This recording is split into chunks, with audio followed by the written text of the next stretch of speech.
Hello, everybody, and welcome back to the Amazing Race Rewind podcast, a podcast where we rewind back in time to watch the earliest seasons of The Amazing Race for the first time. My name is Andrew. And I'm Jill.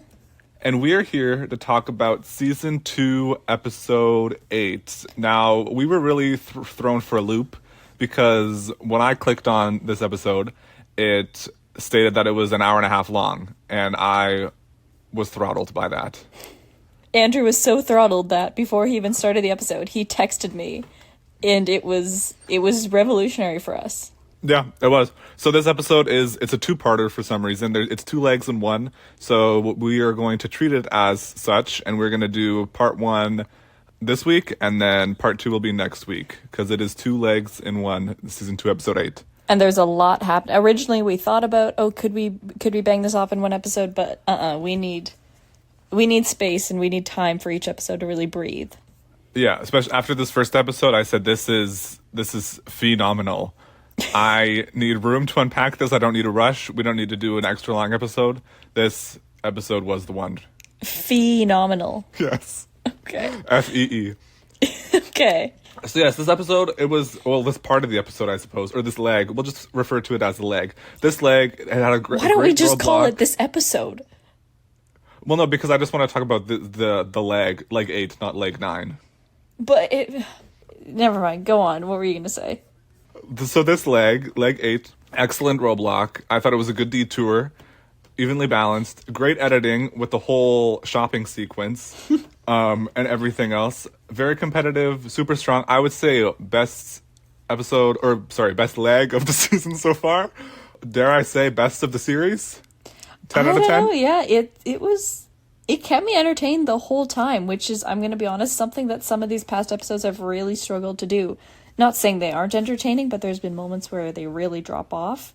This one kept us on our toes, I think. And I just have to add, I can't believe we're down to 5 teams. It feels like last week that we wrapped up season 1, and a part of my brain is still kind of holding on to those season 1 teams, and I don't remember who was a season 1 and who was a season... Last week, I forget what we were talking about, but I swore Lenny and Karen were a season 2 team in my head, and I realized, no, that was... It just feels like it wasn't that long ago, but it really was. So I just can't believe we're down to 5 teams. Lenny and Karen is the team, too. That was really sticking out to you.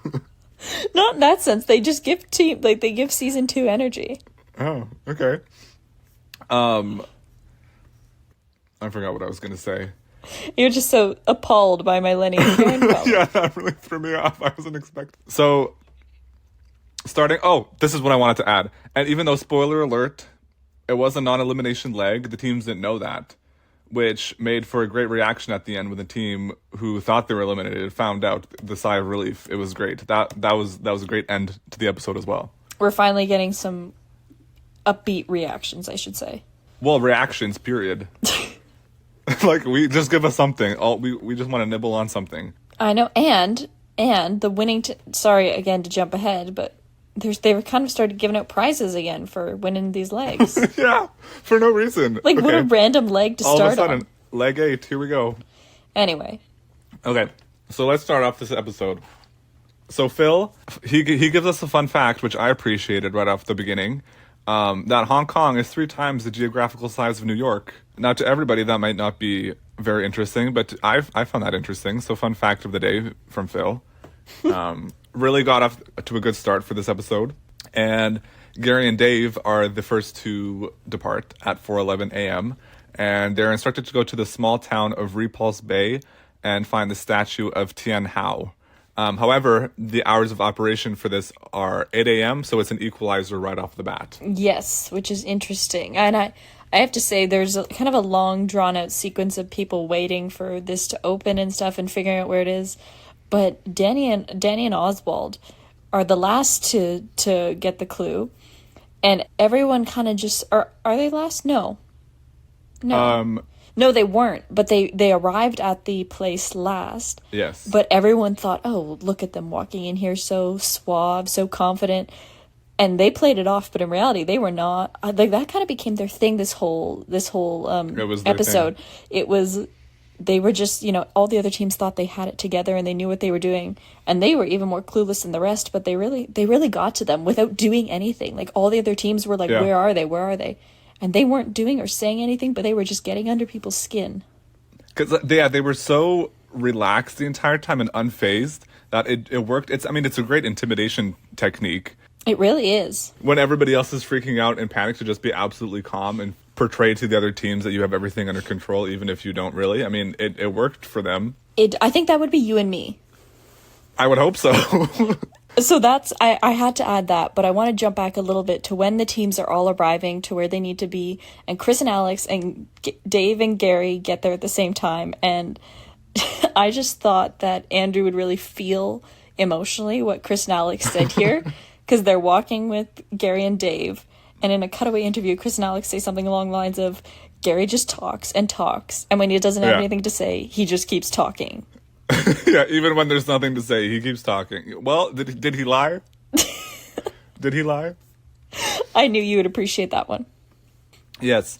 So going back even further, like, everybody was going to the bus to go to this place, and Oswald and Danny decide to go searching for a hotel, which is their signature move, where they always go to, like, these external places to ask for directions, like, away from all the other teams. Their strategy just seems to be avoid all the other teams at all costs. And it pays off. Also, Somehow.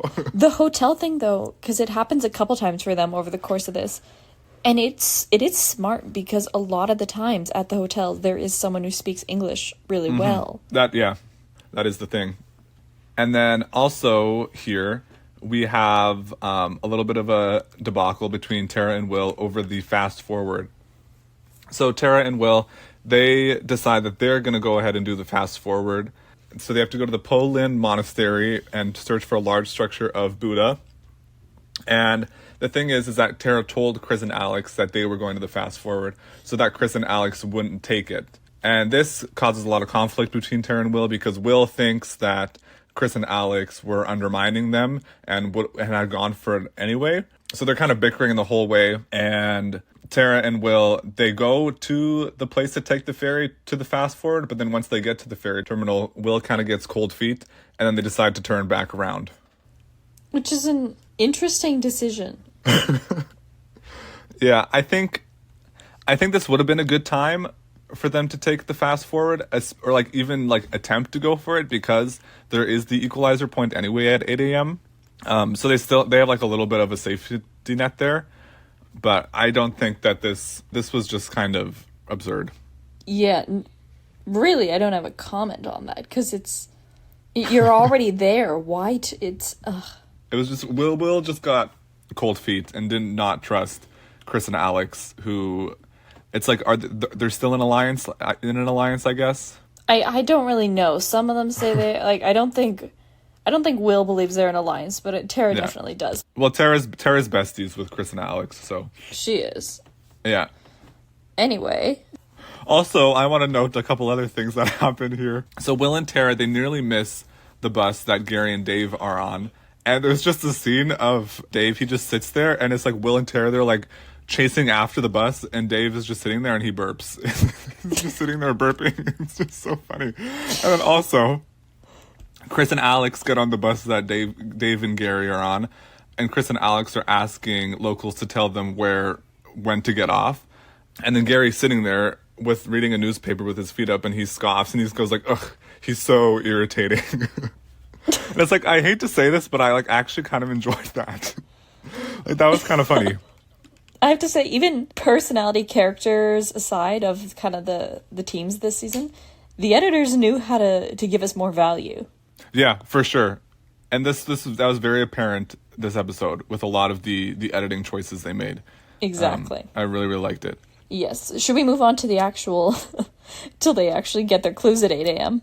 Yes. Yeah, so the thing is, like you mentioned, everybody was kind of there waiting for a while, and then Oswald and Danny just kind of materialized last minute and acting all nonchalant and get to their clues at Repulse Bay. And then from there, they're instructed to go to Murray House. And then from here, when they get there, it's a detour, and everybody gets there pretty much around the same time. Not much issues except for Blake and Paige, who have a taxi driver who doesn't speak English, and this causes them to fall behind a little bit. They go the exact opposite direction of Murray House, while all the other teams get there and are met with their detour. So let's describe the detour first, and then we'll catch up with Blake and Paige. So the detour is between Dragon or Lion. So for Dragon, you have to paddle a dragon boat along a course which is 600 meters long.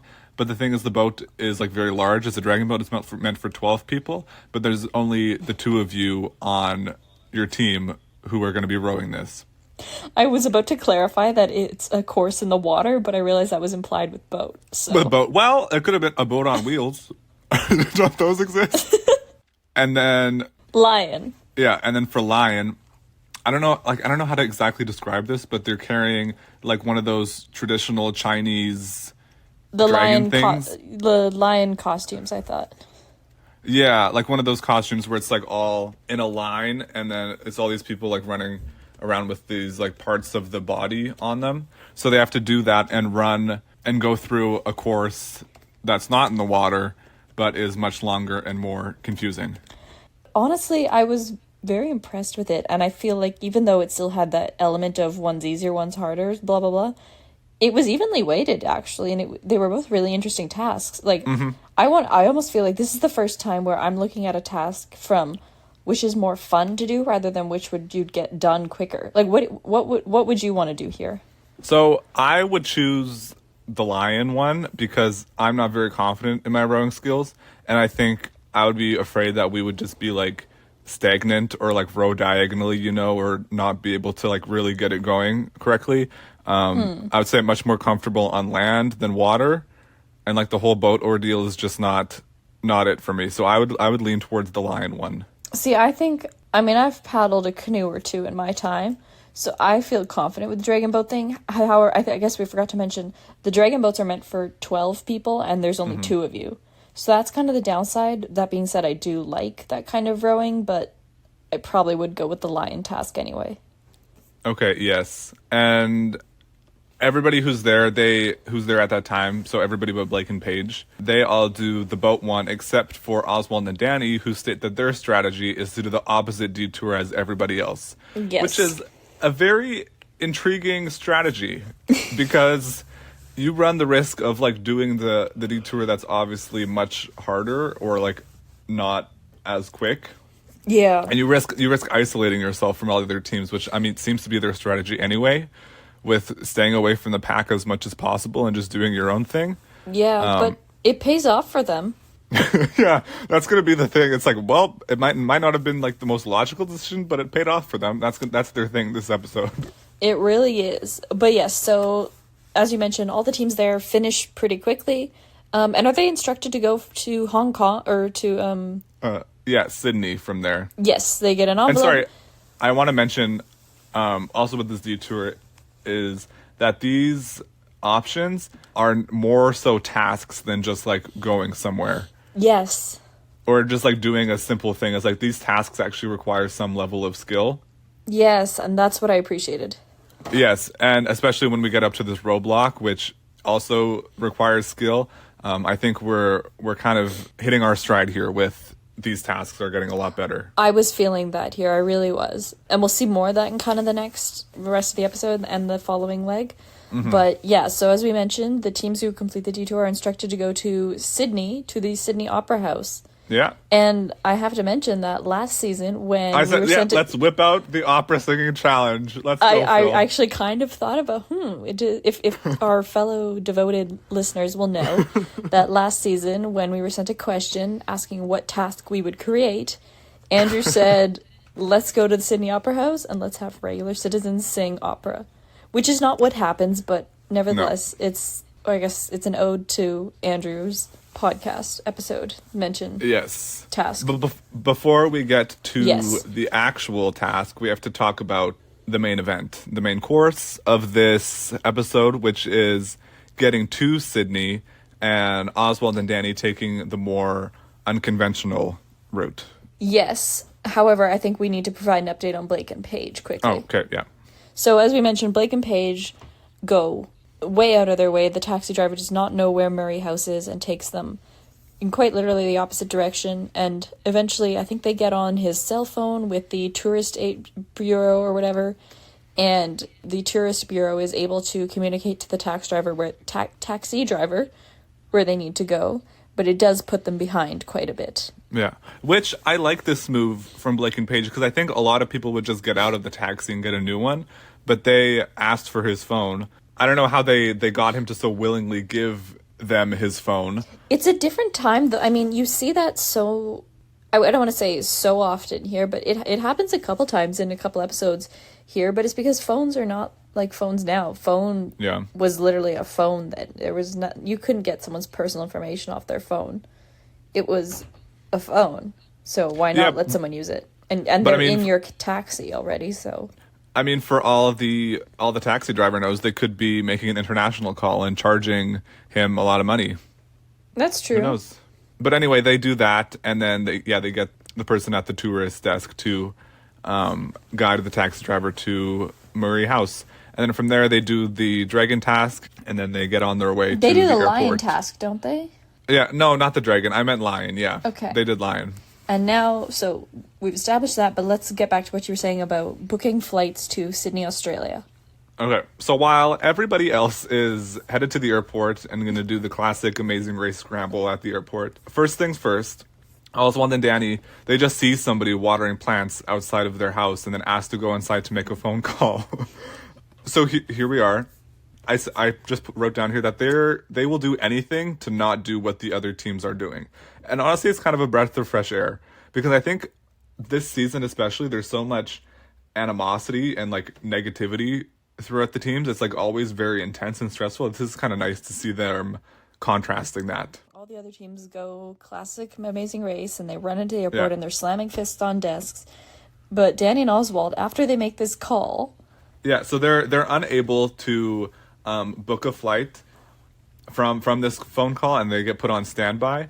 And from there, they say, okay, let's go to a 5-star hotel and get the people at the hotel to recommend us to a travel agency. And then from there, we can get the travel agency to book us a flight to Sydney.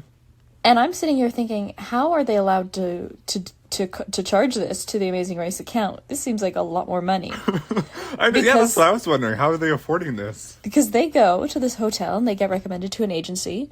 And then they're sitting in this, what seems like a very nice boardroom with a travel agent. Like very, very, 5-star. And she says, okay, it'll take me about an hour to arrange your flights. And they say, well, let's go shopping.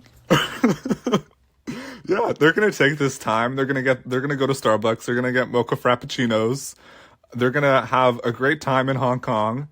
Can I just say, though, if that was me, like if I was waiting for a travel agent to book my flight on the Amazing Race, and I said, I'm going to chill and I'm going to go to Starbucks and Gucci, and then I got booted, I would never forgive myself.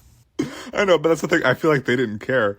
But it's the fact that they were able to actually enjoy themselves and like not be stressed about just doing nothing, dilly-dallying for an hour. I know. They buy cologne at Gucci or something, and there's a quote here where one of them says, I feel like a real person again. So, I mean, it was a great morale boost for them. Might have been great for the long run. Yeah, definitely an interesting choice, though. And we'll talk about how it actually pays off in the end, because they go back after their hour to the hotel. Well, hold on, sorry. Oh. And I just want to mention that there's this great like fun music playing in the back while this whole shopping scene is happening, and they're just absolutely elated to be doing this. They're having the time of their lives. And we talked about editing. The editors are kind of going back and forth between their luxury and relaxation and having the time of their lives shopping to the airport chaos. So it's a really great contrast there that they did. But sorry, continue. Yeah, no, because like we said, they finish their little shopping and they go back to the 5-star hotel, and the woman has booked them a flight via Singapore. So they go to Singapore, then to Sydney. And also they get a Mercedes cab, like black, or not even a cab, a black car to take them from the hotel to the airport. And ultimately they get to Sydney first. I believe they describe it as today was like a luxury, or like today we were was relaxing and luxurious, and then tomorrow it's back like into the game. Yeah, which I don't know how they're affording to go to a travel agency and I know. be escorted to the airport in a black Mercedes. I know. Like, surely Yeah. the Amazing Race staff, maybe after this, sat the teams down and said, you can't go book 5-star luxury travel plans. But I mean, it was probably from the money that they were given. Maybe. Right? Like they didn't use the money from like that's used for booking flights. Maybe. I guess they just had an excess of money. They've been really frugal. Maybe. I mean, they bought their bag of chips in Thailand or whatever that was. You know what's funny is I did, we were on that call and I said I was going to order Lay's. I bought the family size thing of Lay's, and now anytime I pick them up, I think of the Amazing Race. Well, there we go. It was great sponsorship for them. We're not being paid, Andrew. Anyway, but so that's Danny and Oswald. Spoiler alert, they get to Australia first. But let's jump back to the other 4 teams. Yes. And the other 4 teams, mind you, are at the airport before Oswald and Danny. They leave before Oswald and Danny even get to the airport. Yes, and there is some airport drama here. Some good quotes, some fun lines, some oneers. Yeah. Well, we have a Gary moment here that I want to bring up. I know what it's going to be. Where Tara and Will are booking a flight first. And then once they finish, Gary says to the employees, the Hong Kong airport, that we needed the same flight that these 2 deceitful and untrustworthy people booked. And the employees are just standing there. It's like, this is the kind of thing that kills me, because you would never say this. You would never say this in real life. Like, this is purely for the cameras. That's the thing, though. Is it? Like, that's I'm intrigued by this guy. Would he say this if the cameras weren't there? Because then, is he the one that goes on to say a couple minutes later, you ever think outside the box? Yeah, he does say that. It's like, what? And then the employees are just standing there like, what did you just say to me? I feel like it's just for the cameras. I don't know, but I think that's what I love, is I don't know. And then Blake has some strong words about Gary and Dave. He says, quote, Gary and David, which first of all, he uses Dave's full name, David, which is incriminating to begin with. And then he continues his quote by saying that they are the ugliest Americans and have destroyed any positive feelings people have about American travelers. That's very harsh. It's very harsh. That is very blunt. So that's the airport, unless you had anything else. No, I'll cap that with, so all those 4 teams are on the same flight, but they're going through Bangkok, then to Sydney instead of Singapore, like Danny and Oswald. And they, like we said, Danny and Oswald get to Sydney first. I don't think it's a massive gap in time.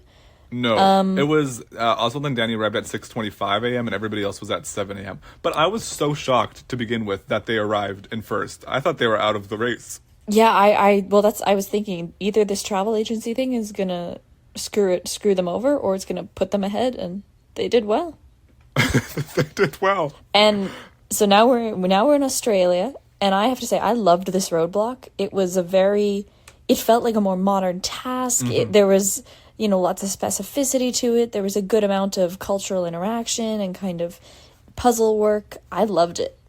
Yeah, I really liked it too. And the thing is, it had an aspect of challenge to it. Yes. And it had competitiveness, and it allowed for people to pass each other, and there were opportunities for mistakes to be made. Yes. Which is what I like. Yeah, so the roadblock, they start at the Sydney Opera House. Obviously, it's a roadblock. One person has to do it. And it's about using Aussie slang. So they open a clue, and it tells them to go to a specific place to look for someone, but the person that they're supposed to look for, it's written in the clue in Aussie slang, so they have to ask locals, what does this mean? What's this translate to? But the catch is that after you get that one clue, you can't just go back to the opera house, back to your partner. You have to continue following the clues until you're told, go back to your partner and go to the pit stop. And this is, read your clues, people. Read your clues, read them all, because this trips up a couple teams. It really does trip up a couple teams. But basically, this was like a scavenger hunt as a roadblock, essentially. Or it's like a mini Amazing Race within the Amazing Race for one person, Yeah, but I loved it. It looked like a lot of fun. I said I wanted to do this. Me too. Like this was, to me, hands down, the best roadblock of the series so far. I think so. We're crowning it. Victory number 1. Yes. So Danny and Oswald start, and they are not one of the teams that gets tripped up. Whoever's doing it realizes that he has to complete all of these clues before he can go back. And he does it fairly well. The first clue is something like, go look for the surfy in the... It was Larry. Larry Dax? Something like that. It's LAIRYDAKS, which basically means colorful trousers, colorful pants. Yeah. And the thing is, I didn't realize there was so much Australian slang. Like, I didn't realize that these words, these things existed. Because when I first started this task, I was like, oh, that seems like pretty easy. I feel like I know what a Barbie is. I feel like it's gonna be easy. Yes, they would use Barbie. I didn't know any of these. No, any of these slangs. So that was the first one. The second one was a toe biter. What was it? It was a true blue ankle biter. Ankle biter, which was literally. It was this kid on a tricycle, and every time they cut to this kid, he was just doing like circles around a fountain. Must have been doing that for hours. But here's the thing. Imagine you're a bystander, and you're just walking through the park, and you see some American run up to a kid and say, "You have something for me." Yeah, I know. And then speaking of somebody having to do just to stay there for hours, the next hint was a Sheila and Aussie cozy, or Kazi. I don't know. Yeah, but anyway, Sheila is woman, and then an Aussie, Kazi, I don't know how to pronounce it. It's basically a woman in a bathing suit, and she's laying on a towel and tanning. But meanwhile, it's like miserable weather outside, and it's raining, and it's super cloudy. It's probably cold. Yeah, she really really had to stick it out through that one. Yeah, she did. Just having to lay there for hours in her bikini in the rain. Yeah, but nevertheless, Oswald and Danny, or whoever's doing it from that team, flies through this task. Chris and Alex, Tara and Will, and who's there with them as well? Gary and Dave. All get there. And now this is where we see some of those discrepancies and mistakes being made. No, sorry, Blake and Paige get there around the same time too. I think actually Blake and Paige and Tara and Will, I think they actually get there last. Right, they're slightly behind Chris and Alex and Gary and Dave. Sorry, yes. My bad. Yeah, sorry. Will and Tara and Blake and Paige, they arrive like a little bit later than everybody else. And from those teams, Will decides he's going to do the roadblock, and Blake decides he's going to do the roadblock. So they complete the first one, which is the Larry Dax. Guy. Yeah. And then they go immediately back to their partners, and then they think they've completed the roadblock. So they continue, and then the other halves of the teams who roadblock partners haven't come back yet, they're appalled, saying, well, how did they do that so quickly? Yeah, so basically those two teams didn't realize that the one team member was supposed to complete all these stops on their own. They didn't realize that these were all roadblock clues and not just regular clues. And the reason they catch on to this is because at the very end, the last clue says, go back and meet your partner and go to the pit stop. So they then realize that they've done it wrong and have to restart and run the whole leg again. Yeah, which I will say, it was very satisfying to see Tara and Will especially, when he realized that he had made a mistake and they had to redo the whole thing. That was very satisfying to me. I laughed, though, because we should mention at this point, Gary and Dave, Chris and Alex complete it successfully. And they're second and third at the pit stop. And you've got these two teams battling it out. And so the two guys go and restart the whole roadblock. And the girls just sit on the steps of the Sydney Opera House and kind of just start complaining about the guys. Like Tara's like, she's like, this is the one time I've let Will do a task and he messes it up and he doesn't read the clues. And Paige is like, yeah, Blake's the same, blah, blah, blah. Just a little mini therapy session.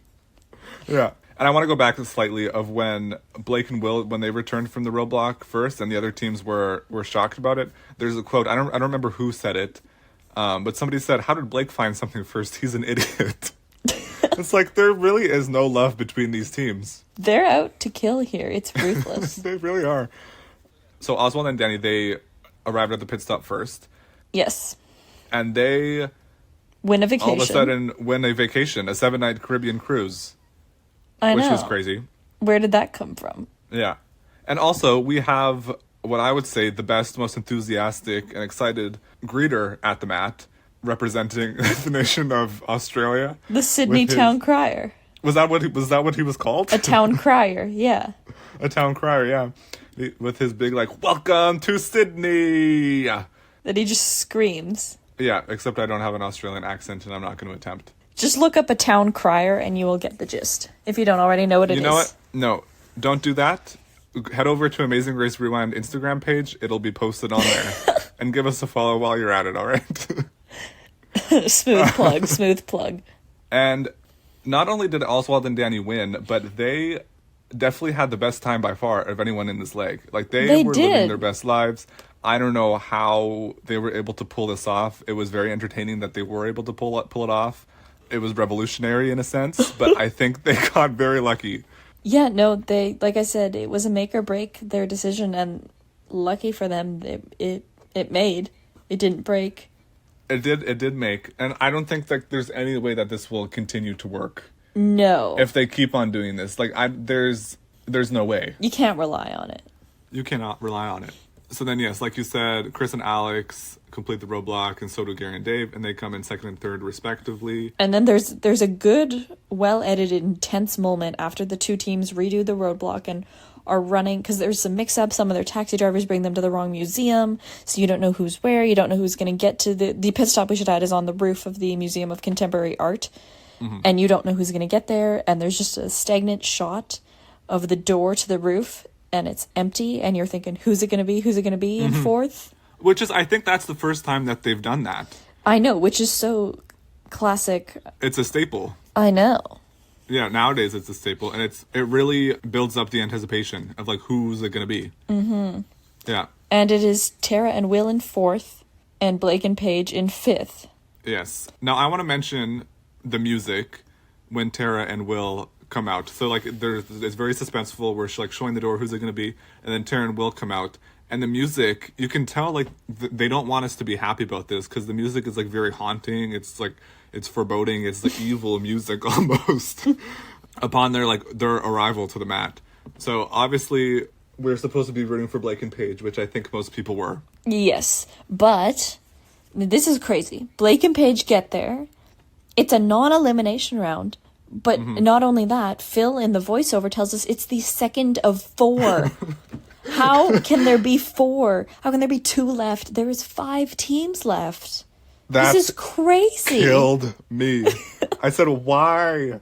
Like, I need to sit down with the producers, Bertram Van Munster, Elise Dog. I don't know how to say her last name, Elise Doggianeri. We need to know what the rationale behind this decision was, because I don't see any benefits. We're dragging this out way too long. Andrew is gonna call them up and say, hey, season 2, episode 8, what was that? What was that? Well, I mean, they did this season 1 too, pretty much. I know. I think I don't know if they had 4 non-eliminations. Maybe it was 3. It was 3, but they held them all out to, like, the last 6 teams. Yeah. Ugh. And then also, I want to mention that Tara, she has a great confessional here. And by the way, the confessionals this episode were also great. They put them right in front of the Sydney Opera House. So, like, the Opera House was in the back and it was very scenic. But she has a confessional where, Tara does, she has a confessional where she says that if she did the roadblock and made the same mistake that Will did, that she would be dangling from the bridge over there. And to that I said, well, yes, you would be. She would have been stoned in the town square by Will. Yeah, no, it's... Again, read your clues. It's rule number 1 of The Amazing Race. You read every word before you do anything else. Yeah. But that is so true, because Tara would have been boiled alive. She would have. if she did that. And then also, when Blake and Paige, when they're arriving, Blake says, referring to Phil, there he is, the Grim Frickin' Reaper. And Phil is catching strays all over the place here, because the Gutsy Grannies called him Dr. Doom in episode 2, and now this. Not a lot of love for Phil here in season 2.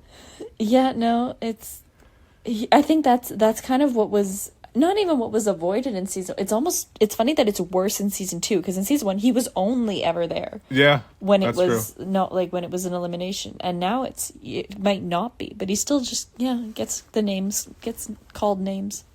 Yeah. And, I was very happy for Blake and Paige that they were Me too. Saved here by this non-elimination. I think they deserved to stay in the race, because I really think they were very unlucky, and I think they resolved the conflict very well. Or not conflict, but their issues. Misfortunes. Yeah, their misfortunes. They handled it very well, I thought. I do too. And then also at the mat, Blake says the most, like, head-scratching, Texas thing ever that made me go like, oh, where he says, quote, oh, he says, "My sister is the greatest woman in the world. If I could find a girl like her tomorrow, I would get married. She's so fun, so smart, and so supportive. She's everything to me. I love her so much." It's just like, I understand what he's trying to say, but it sounds so bad to say, like, if I found someone just like her, I would marry her tomorrow. I mean, I don't have siblings, like full siblings, so I don't think I can comment on that, but yeah. It sounds like he wants to marry his sister. No, Andrew, I understood that. Thank you very much. Yeah. It's a statement. Yeah, it was definitely like, oh, yeah, maybe not, but he said it, and now here we are talking about it. 20 years later. 22 years later. Oh my goodness. 22 years later, yeah. So overall, that concludes this episode. It was very, very fun. Oswald and Danny, highlight. They were great this episode. Their whole shopping sequence, their cool, calm, and collectedness. I mean, if I were the other teams, I would be so intimidated by them, and they would frustrate me so much of just how together they seemed to be. That would be you and me, I think. Like, that has to be you and me when we're on the race. That has to be the goal. We just have to seem like we're so cool, calm, and collected on the outside, but like when we're in our car driving or whatever, that's when we freak out. Not like to like showing it to the other teams. Like, the other teams will watch us and think, oh my god, we hate them, and then they'll watch the footage of the episode and it's gonna be you and me in the car screaming and crying. Yeah. We just gotta bottle it all up. You gotta do what you gotta do. But yeah, and also, sorry. Yeah, sorry. Worst race reward here, I'm giving to Will. He did a horrible job this episode between the whole fast forward thing at the beginning and then the roadblock.